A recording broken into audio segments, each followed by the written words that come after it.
Chinese city, 500 miles from the front.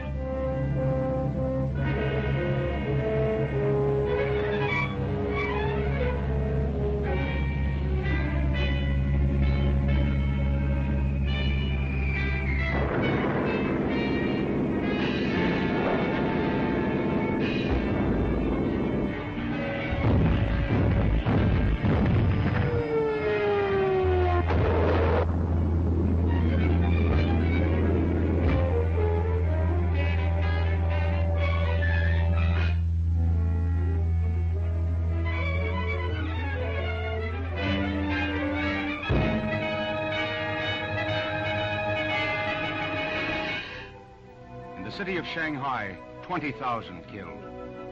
Nanking in ruins, 10,000 dead. Hankow, 15,000. Canton, 20,000. All civilians, not one soldier. 150,000 dead.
Becomes your enemy.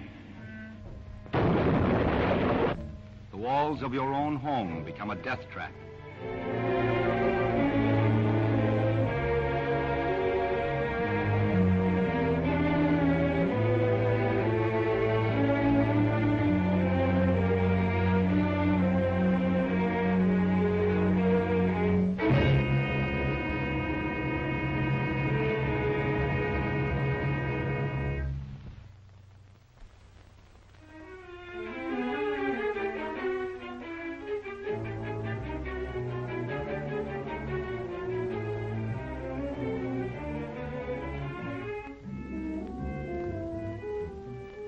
They leave the captured cities and move toward the west.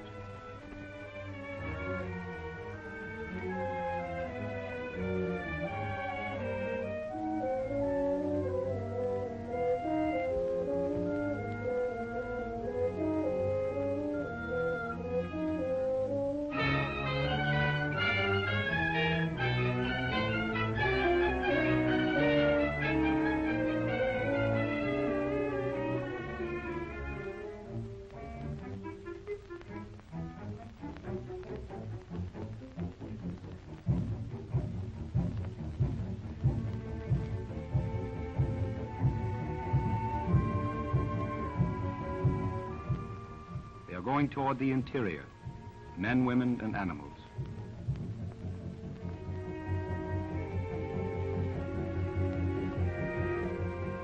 Toward the west, toward the old land, the interior of China.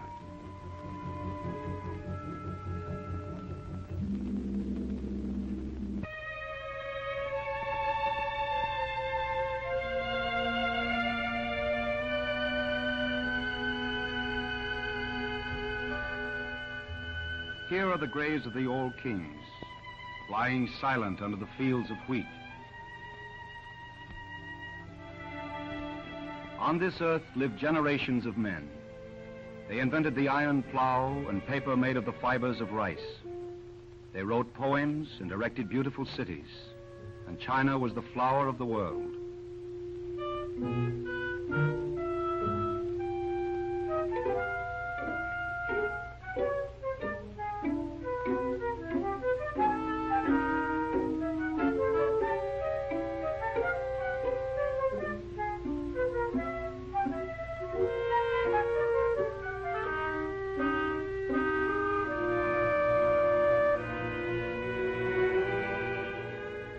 Out of the mountain stone, men carved out lions to stand above the sacred graves.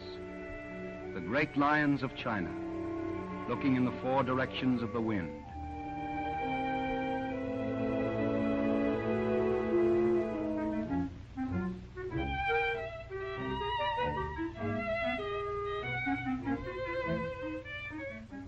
There were wise men that spoke in those days: Confucius, Lao Tzu, scholars, artists who could paint the wind, and emperors taller than any man,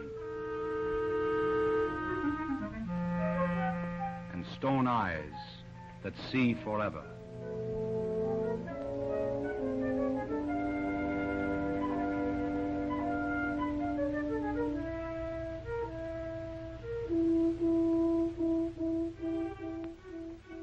Toward the land of China, there was a single road from the west. Marco Polo came by this route from Italy, and he returned with his camels loaded with tea, jewels, gunpowder, medicines, carvings of precious jade, paintings made on silk, and handfuls of rice.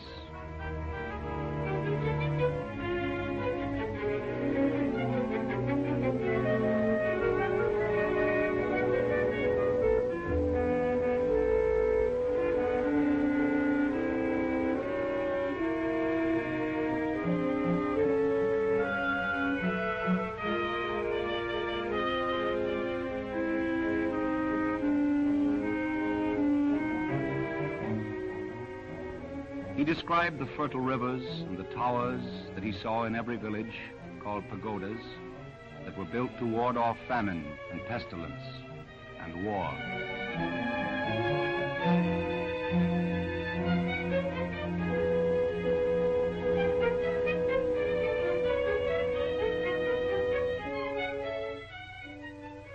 Always millions of quiet men turning the earth over and over.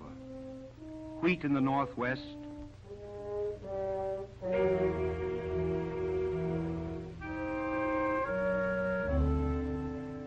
rice in the rich waters of the south.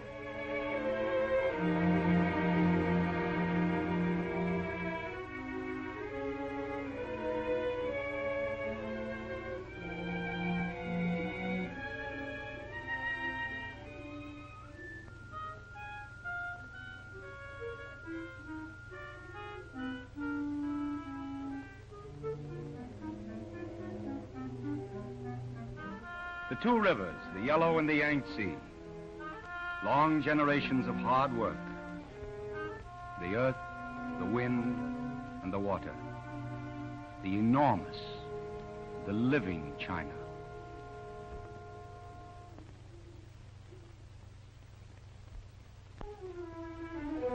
Yellowstone, dust carried by northern winds. The Great Wall sinks down under the dust. China sinks down.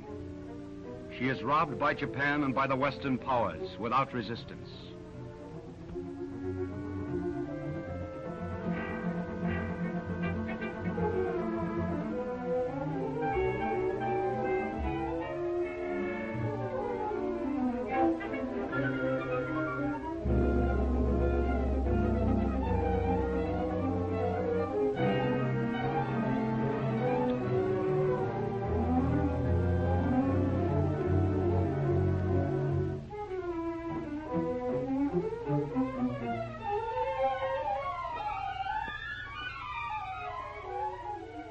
But China begins to shake off the dust of the last century. A new voice arises out of the movement of the people. Dr. Sun Yat-sen. In his room at this desk, he worked out the ideas which would regain China's independence and freedom. At his death in 1924, he became a national hero. 1911, Sun Yat-sen explaining his three great principles. He himself realized it would be many years before his ideals found root among the people, years of quarreling and even civil war. The citizens of China began by ending the misrule of an emperor. And then they took another step toward democracy, learning to read. The sign says, "This school is built in the name of Sun Yat-sen."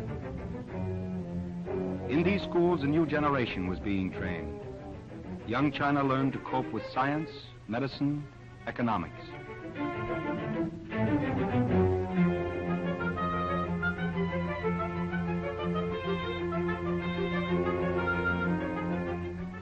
Co-eds on the campus, just as in America. Engineers and bridge builders, linking up towns and cities.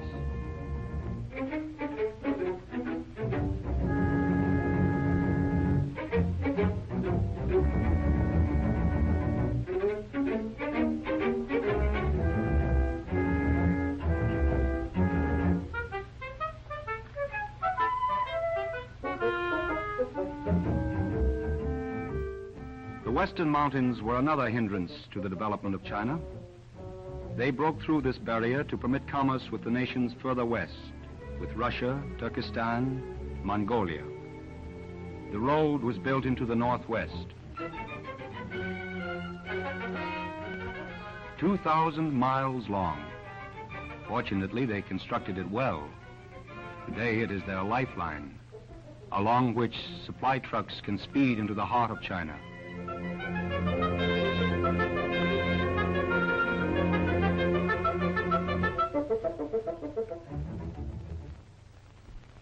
There was a time when there was little need of roads. Each village could support itself from the land which surrounded it. But when modern cities arose, the ancient trails were no longer enough. They had to build long, hard-surface highways, 13,000 miles in every province of China.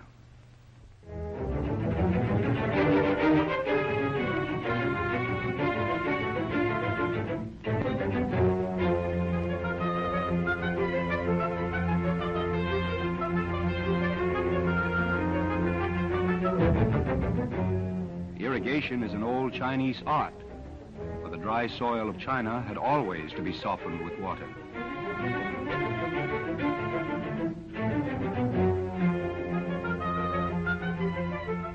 A new type, a Chinese engineer.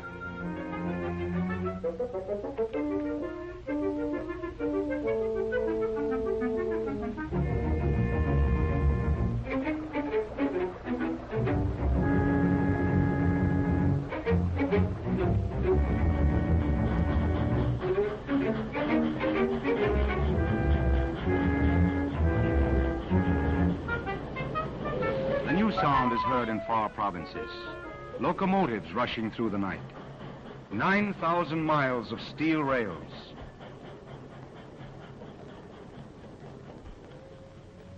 Airplanes roaring over fields and mountains in great curves. Thus China begins to change herself into a modern nation. Steel, coal, cotton.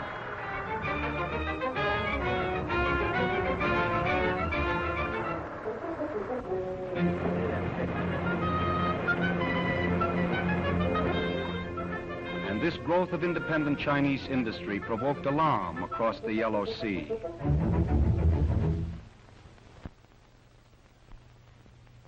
Here a clique of warlords ruled 60 million Japanese. The people living on this cluster of islands were no different than the Chinese. They had the same desires as the Chinese: food, work, peace. But their rulers had different plans. Formosa, 1895. The beginning of Japan's divine mission. Step by step, China, the Philippines next, the Soviet Union, California, perhaps the whole world. Korea, 1910. In Japan, more guns, more shells, more taxes. Manchuria, seized in 1931. Arms piling up in Japan. Planes, bombs. Listen to the generals meeting in Tokyo. This is the hour to advance before the Chinese grow too strong. The Emperor has given his divine approval. The Navy and Army with invincible force will capture the coastal cities.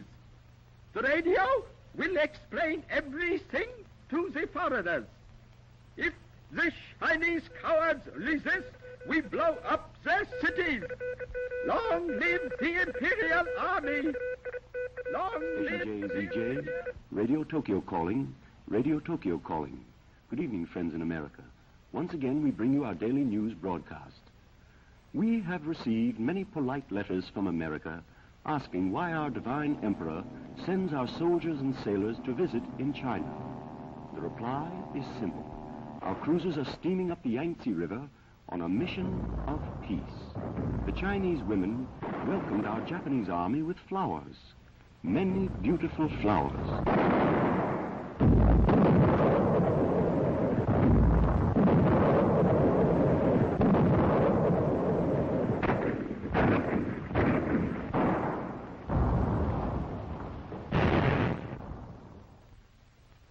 No, this isn't Tokyo or some port in Italy or Germany.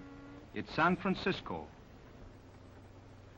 This iron will fall on a Chinese city. The United States ships 54% of war materials that go to Japan. Scrap iron, broken machinery are melted down in Tokyo, and those shells will go into Japanese guns.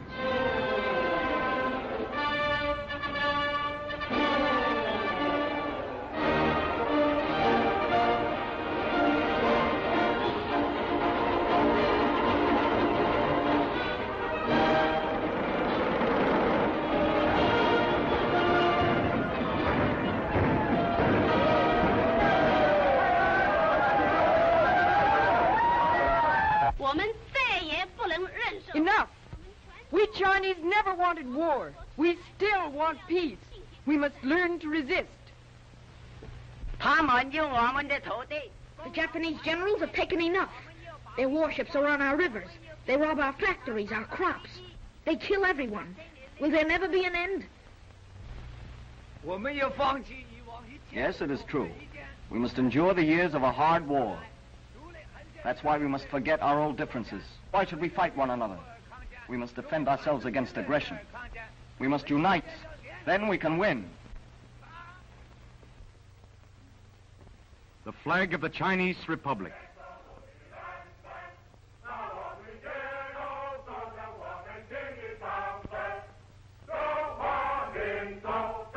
One-fifth of mankind under one flag.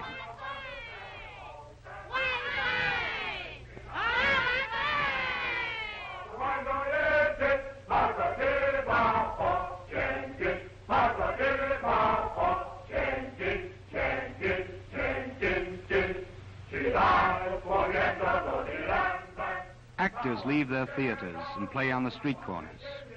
They instruct the audience how to resist the enemy.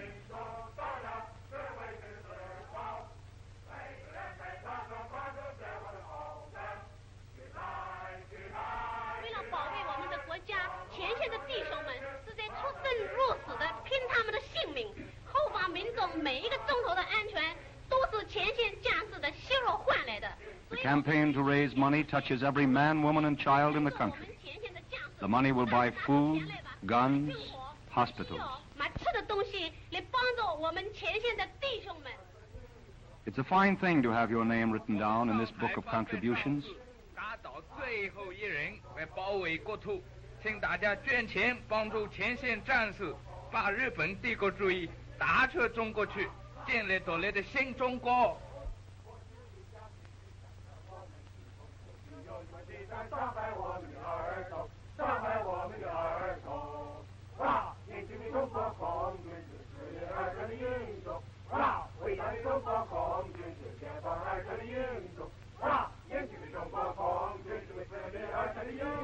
In the old days, people said, "Do not use good iron for nails or good sons for soldiers."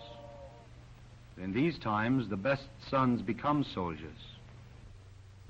The tomb of China's unknown soldier is dedicated. He died in defense of Shanghai. He has no name. His name is courage, freedom.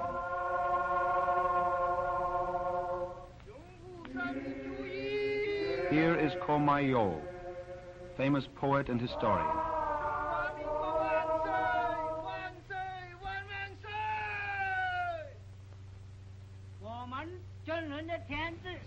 This is the Chief of Staff of the Chinese Army, General Chen Cheng.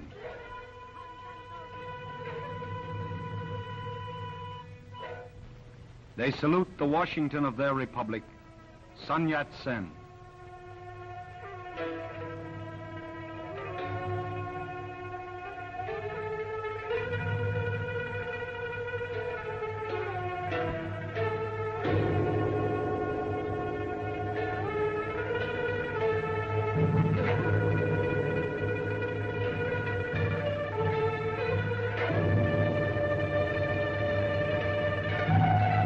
They salute this unknown son of their republic.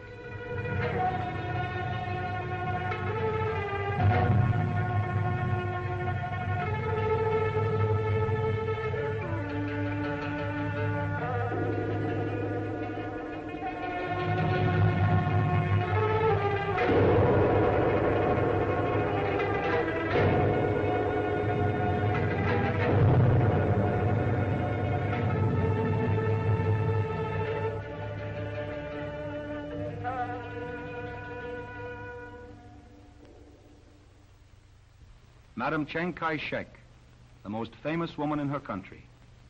She organizes the women for defense. There's money to be raised, nurses to be trained, refugees to be fed and housed, and this committee must guide thousands of other committees throughout China. 决心尽自己一切的力量来参加祖国的抗战。我们的新的口号是一切的人力物力都贡献给我们的祖国。我以为我们妇女应该做的事情是很多的，譬如捐款呢，援助前线的将士，加紧生产呢，救济难民，救济孤儿等等。诸位有什么意见，请随便发表。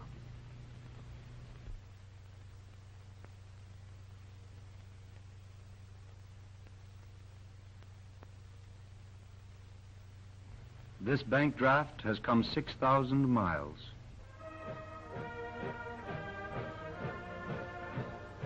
A foreign flag invades New York, but look, money is thrown on the flag. Americans still believe in the rights of the people, in New York or in China. And the flag comes home again, with money to buy rice for the orphans of this tragic war. Months ago, their parents were killed or lost somewhere along the road. There are thousands of such children in China.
Here is the youth, facing a difficult future.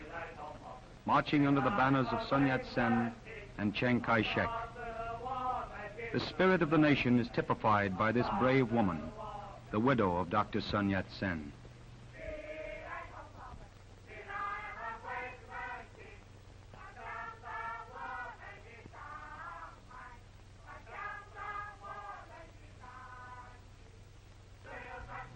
The nation grows stronger.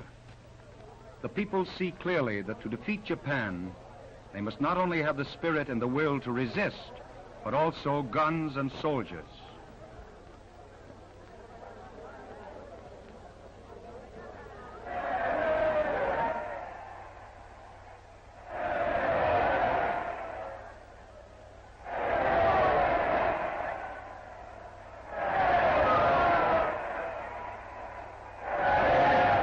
Out of the People's Movement grows the National People's Council. For the first time, the delegates meet. General Chiang Kai-shek, the Christian general, Dr. Kung, Minister of Finance, delegates from the far northwest. Before the meetings, they repeat the three principles of Sun Yat-sen, namely, national independence, freedom and democracy, and the well-being of the people. This People's Council strengthens the government. The Executive Cabinet meets. The Minister of Foreign Affairs reports on the possibility of loans from America and England.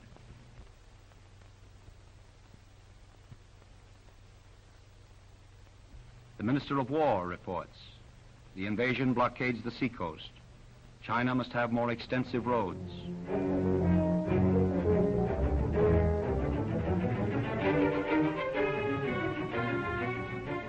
Hard roads need good footwear, and this is manufactured in home industries which are set up in the interior.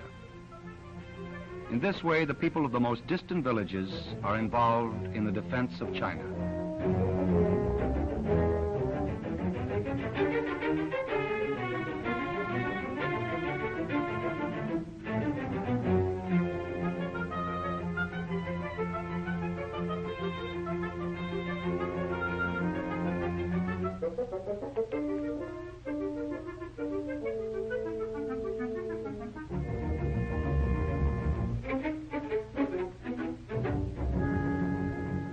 The equipment improves, and the training of soldiers improves.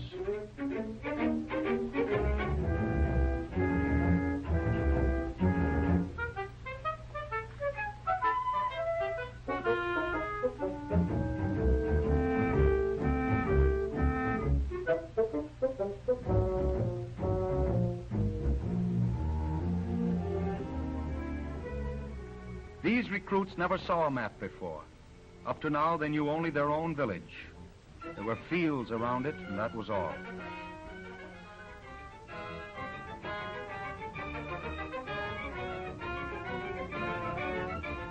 Black lines indicate armies already in the field.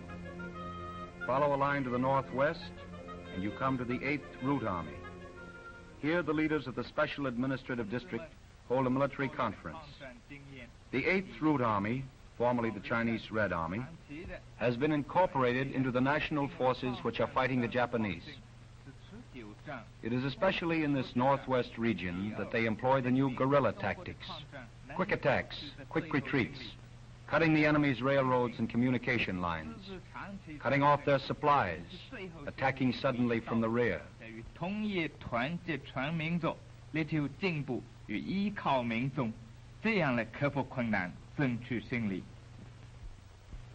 经验告诉我们，消极的防御是战争中一个刹车。当着敌人不备，我们必要进攻敌人；当着敌人来犯，我们要避免他的主力。现在我们的部队在敌人后方，亦与各方互相联络。他们要利用。The man who leads the 8th Route Army is Chu Tei. He is a general whose headquarters are on the field of battle. Millions of Chinese farmers are behind these enemy lines. They are being armed for surprise attacks, for guerrilla warfare.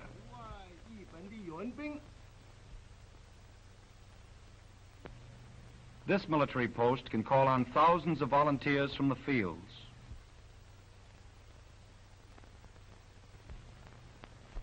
Tell all volunteers to meet on the highway near the Sinkyong River.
Soon they will all have rifles. Recruits come in by tens of thousands. Mohammedans, Mongolians, Cantonese. Boys from the rice fields, men from the cold northwest.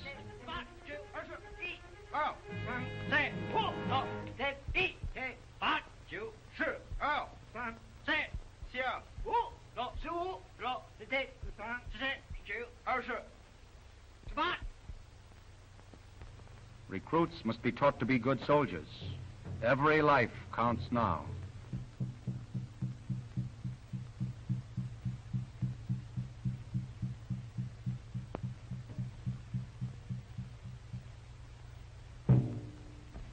The old shadow dance is converted into a setting up exercise.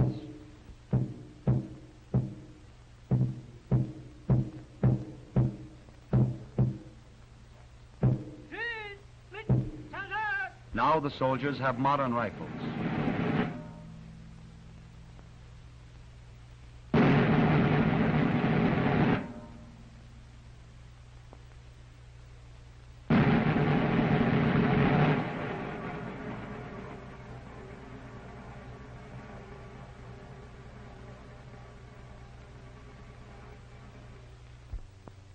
Soldiers must be taught to use these new war machines. They look like football players, but this is a game for the life of their country.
Know what they are fighting for, not for the glory of a little group of warlords, as do the Japanese. They prepare to fight a war of defense. Defense for their rivers, their harvests, and their own families.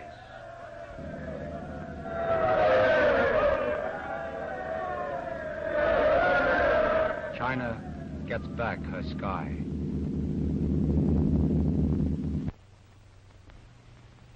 The nerve center of armed China is this National Military Council. It has placed all the armies in the field under a united command at last. The chief responsibility rests on the Commander-in-Chief, General Chiang Kai-shek. The new strategy of defense is worked out. China will reserve her heavy equipment for decisive blows. Japan wants to win the war with one glorious battle. But China harasses her with 1,000 small engagements, knowing that every Japanese advance brings China closer to its ultimate victory.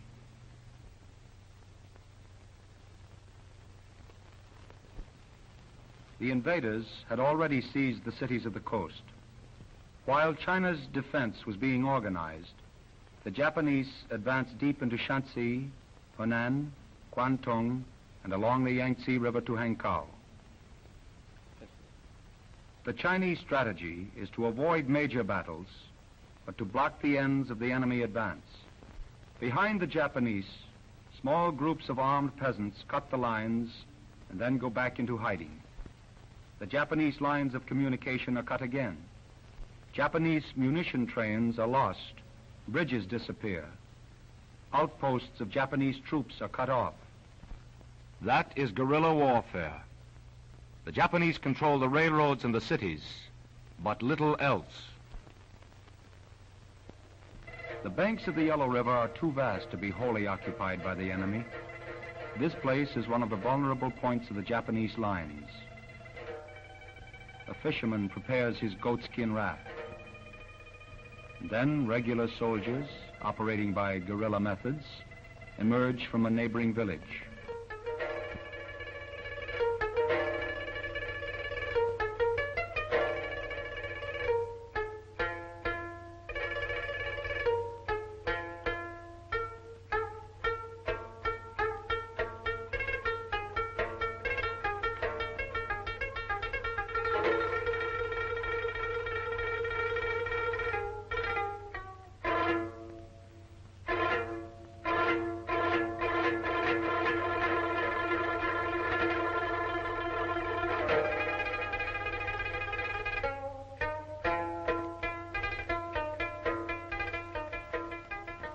Meanwhile, a critical situation developed around the town of Taichuang. The Japanese had advanced too fast, and the Chinese proposed to surround them. The story of Taichuang was told by an officer from the 91st Division. Sergeant Wang, a brave, courteous man, he told what happened and how they fought, sometimes in the heat of the afternoon, sometimes at night. Wang knew how many were wounded and some of their names, and what provinces they had traveled from. It was our victory, he said, a hard victory. Our guns were covered with dust. It was very early in the morning.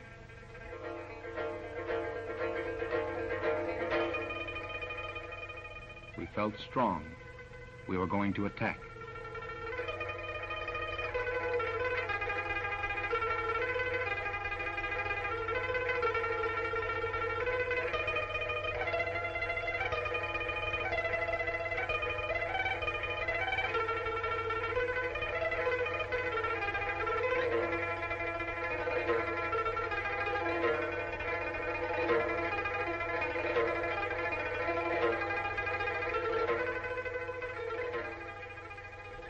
I myself, said Wang, come from Guangxi, where we plant our rice in the mud. Here in the north, they grow millet. The dust blows everywhere, and the sun is often cold. Yet this is also my country.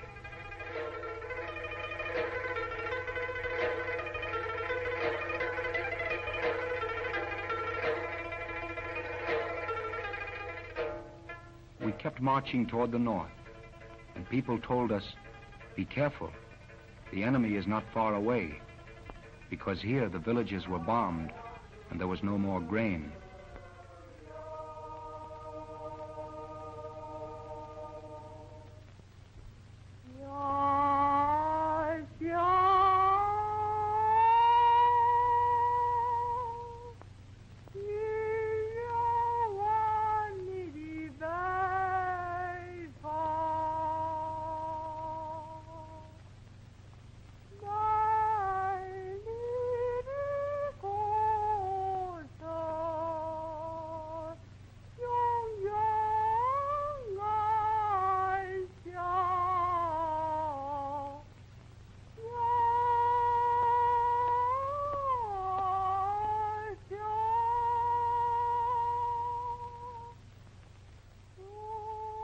A Japanese captain forced these people to carry ammunition, but then he had to retreat. This peasant told me about it. The captain ordered the people to gather on a road and threw a thing with a tail like a fish. This man escaped the explosion with the wound in the muscle of his neck.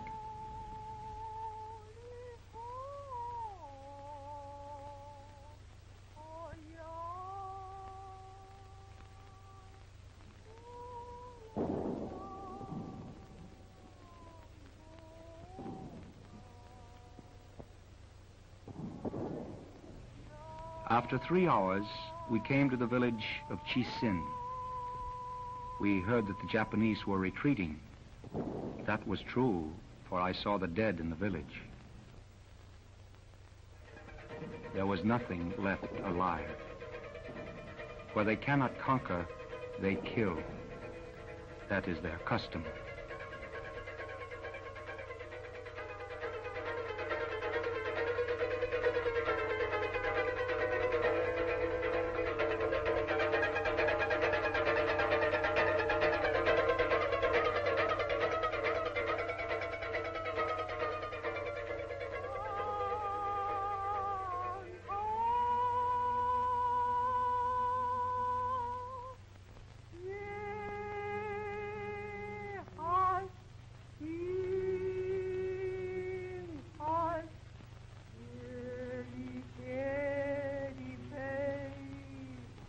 Once, this town held 2,000 families.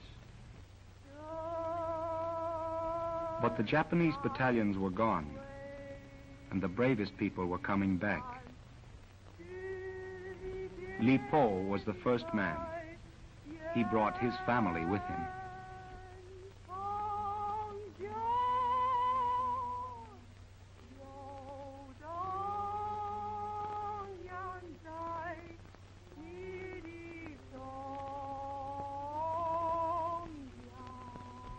The first thing he did was look for his good stone hammer, but his wife searched for the grinding stones, hoping they were not broken by the bombs.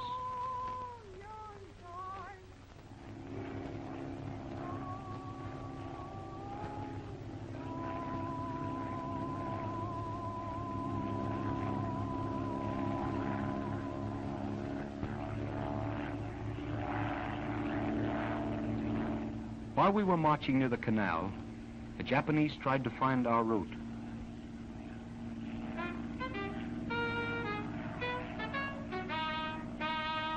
When we lie down, we cast no shadow, and from the sky we're invisible, the same color as the dust.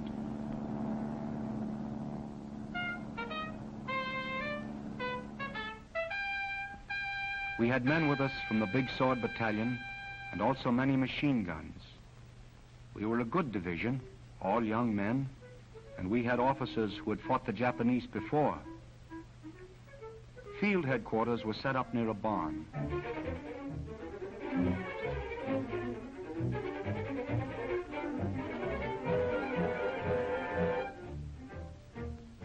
The plan of attack was to pretend to strike at the front, but to hit hardest at the sides.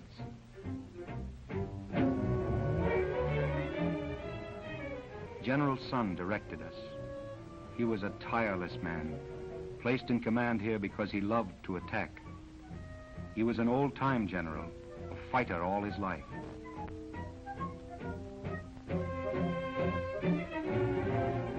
He ordered emplacements of the light artillery.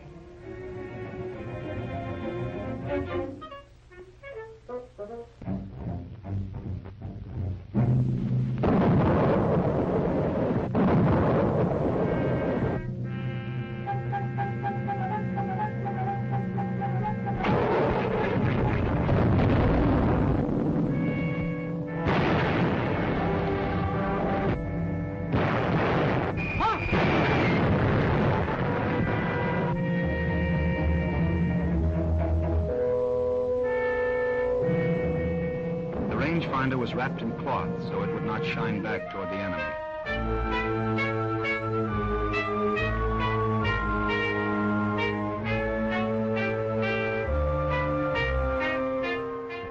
Battery number 7 reporting by field telephone.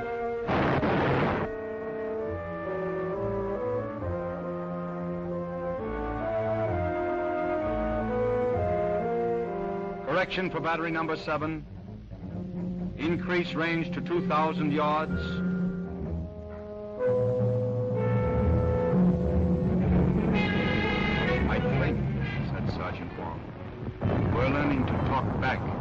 Emperor of Japan.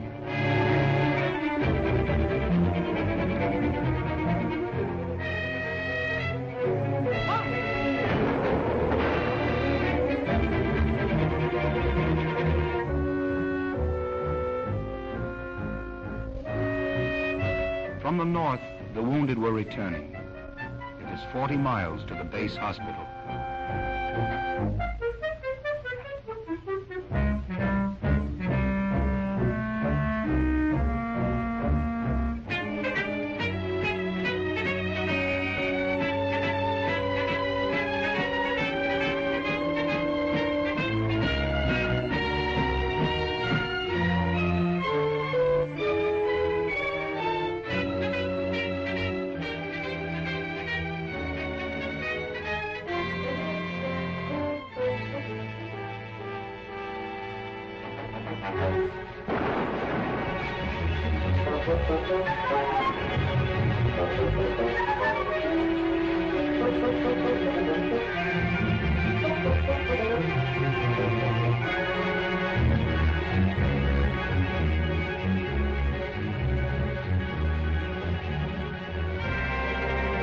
While we advanced in front, daring men climbed the stone hills near the mountain of the sacred tree.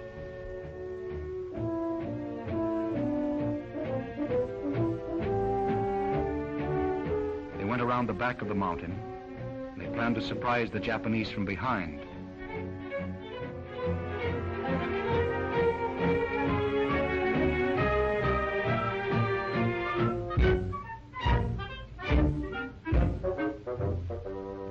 Our scouts watched from the mountain, very quiet. The Japanese patrol on the road, along the Japanese line of communication. They saw our men, but it was too late.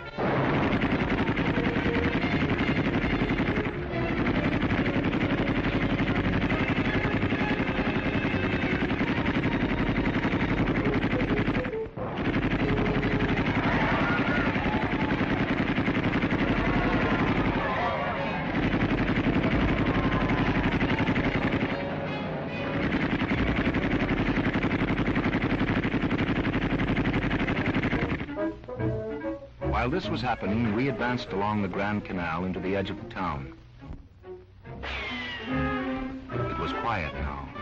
Not much firing except far off at the right.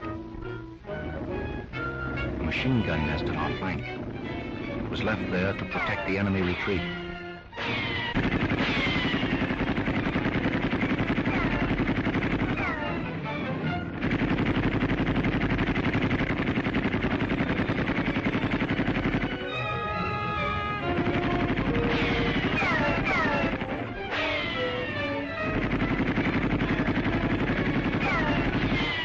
Took cover in the trenches used last night by the 31st Division.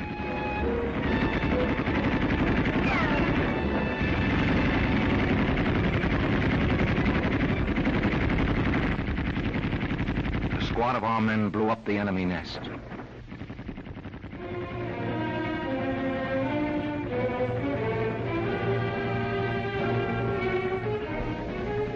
The way was clear.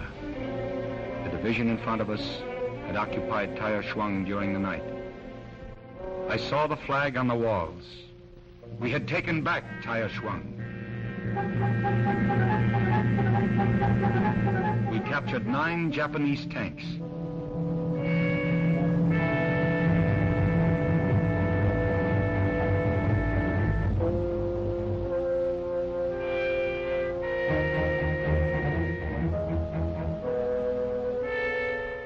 Near sunset, we fortified the gate against counterattack. Taya Chuang was ours.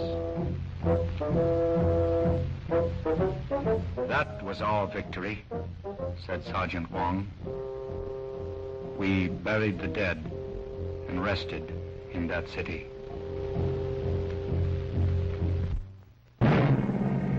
When the Japanese General Staff learned of their loss at Taya Chuang, they struck back. They took revenge for their defeat. They bombed the open cities of China. They bombed the unarmed population.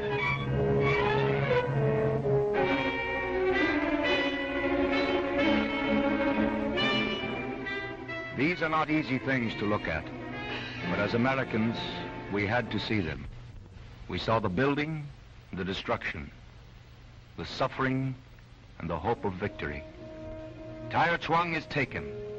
The Chinese will march all night in the streets to celebrate their first victory. Here is a great people, 1/5 of the human race, fighting in defense of their freedom, their fine culture, their independence, against the pitiless attack of undeclared war. Will these people win? They believe they can. They say it may take them 10 years or more, and they fully realize the suffering they will have to endure. But they have weapons to fight with, and they understand why they are fighting. And in the end, those are the things that mean victory.